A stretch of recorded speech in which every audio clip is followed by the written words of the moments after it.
When looking at music videos from the same genre as neo-psychedelia, I watched the video and looked for what genre conventions I could find and use in my own video. I used conventions to match as closely as I could with the genre. These were seen through the representation of the artist, the type of video used, and other aspects such as colour and editing. The target conventions for my genre consisted of specific editing, such as distorting the image of the shots, using colour in a way that accentuates this distortion, obscure locations or characters, and visual effects. Firstly, I looked for what type of video they would use, such as concept, narrative, or performance. I found that only in a few videos did they use performance aspects, and when it was used, it was very little.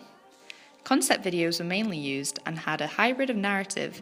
This syncs well with the genre as it doesn't follow the typical pop conventions of including a performance aspect. I decided to follow this pattern of concept within my own video. For this, I concentrated more on portraying a concept through editing rather than an acted abstract idea. This is reflected in my theme of an overlaying split screen and in the way that it's edited, multiplying into separate screens and moving in time to the music, etc. However, within this, I slightly developed the conventions of neo-psychedelia, as I was using a loose narrative in which a girl is returning physically to where memories with a past partner took place. Another form in my genre of music videos I looked at was the mise-en-scène that was used. An obvious convention was the use of colour. These were specifically colours relating to psychedelia and eras such as the 60s. These included vivid turquoises and oranges, along with purples and dark blues. These colours in the video haven't been used in a natural setting, but have been edited in mostly. In my video, I used this to ensure it fit with the genre. I edited the colour in with the background screen and interchanged it with the shots in time with the music. I challenged the conventions of mise-en-scène for my genre by filming the narrative shots in low light to give it more of a grungier look. This was to fit in with the pace and feel of the song rather than the genre conventions. The locations I used also challenged the genre, as it was to fit more with the narrative than something typically seen in a neo-psychedelia genre. In terms of the costume of my character, I wanted to develop the clothing that you would find in this genre. From looking at Melody's Echo Chamber videos, the clothes that were worn were fairly basic.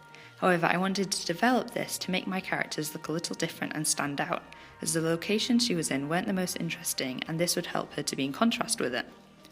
Another thing I developed was the variation and amount of actors. In many of the music videos I watched, there were multiple actors, but for my video I used one, as I wanted the attention to be on the person taking the place of the singer, as I thought it would fit well with the song to isolate the character and for it also to be in support of my narrative.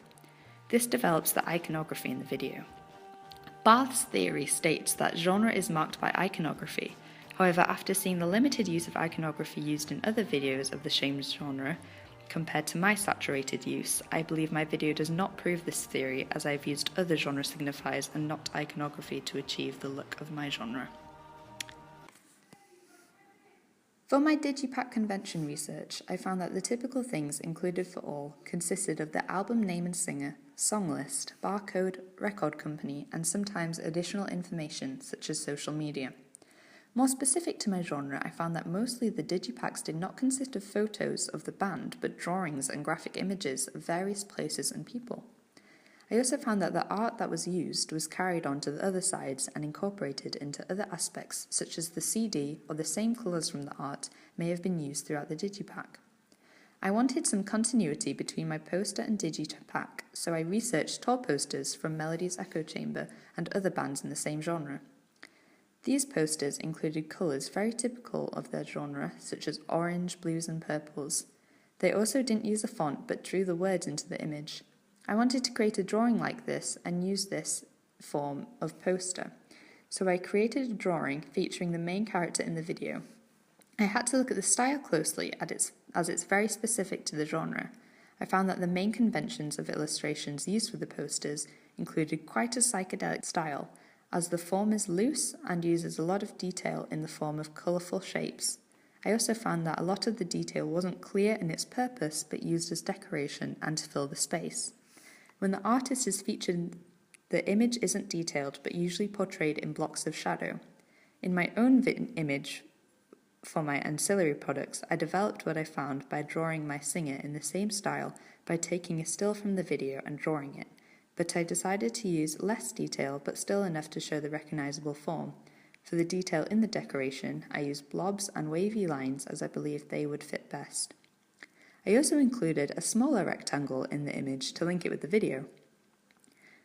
I followed the colour scheme that you would find in a neo-psychedelia dream pop genre, being turquoise, orange, pink, purple, and a grayscale for my shadow block character. Finally, for the song list, I couldn't find a font that I liked or thought matched, so I followed the theme of drawing out the song list. I tried to use a similar style in the way I had written Melody's Echo Chamber on the image. After making the handwriting into a vector, I applied it onto my wavy background. I also added a photo and overlaid translucent pink waves on it. I found this convention from looking at Melody's Echo Chamber's album cover. In relation to Neil's theory of repetition and difference, he states that genre all contains instances of these. Difference is essential to the economy of the genre. I use repetition within the effects to really ensure that this convention is shown, and difference to evolve my video and ensure it's not an original. This could be seen within my setting and the fact I only used one person. As I used the same image for the poster as I did the digipack, I focused on the conventions of additional information and found that posters for artists featured the name of the singer, the album name and its release date, along with additional information about social media and the record label.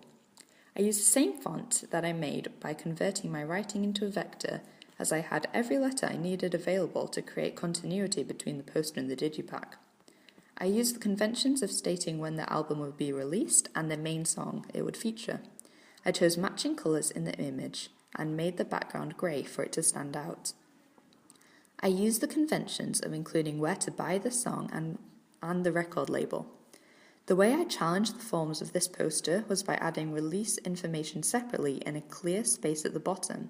Although this is following the conventions of some regular pop music posters, I found that usually in my genre the information is intertwined within the image. However, I wanted this information to be separate to make it more clear, so I included it on a blank background. In conclusion, I used the main conventions of media text to ensure my video showed the genre well.